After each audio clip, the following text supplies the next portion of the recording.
Chacune des émotions qu'on ressent est là finalement pour nous guider sur un besoin qui nécessite d'être comblé.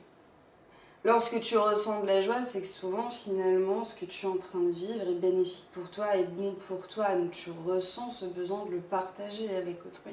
Regardons les hommes lorsqu'ils regardent un match de foot et que leur équipe gagne, hein, les effets que ça prend.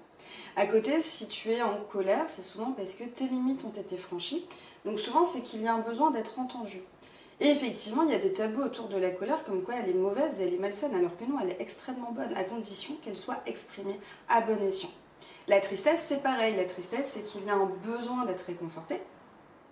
La tristesse signifie souvent la perte de quelque chose, donc il y a un besoin d'acceptation, une phase de deuil, une phase d'accepter la situation, parce qu'on dit au revoir finalement à une situation précédente.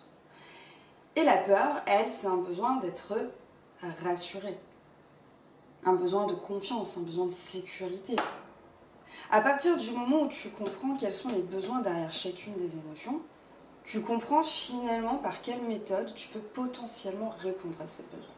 Mais tu peux comprendre également que lorsque tu te retrouves face à une personne qui va t'exprimer de la colère, de la peur, de la joie, peut-être de manière trop intensive, comme on pourrait dire, trop disproportionnée par rapport à la situation, c'est avoir déjà la conscience de dire ok, elle est déjà en train de ressentir ça.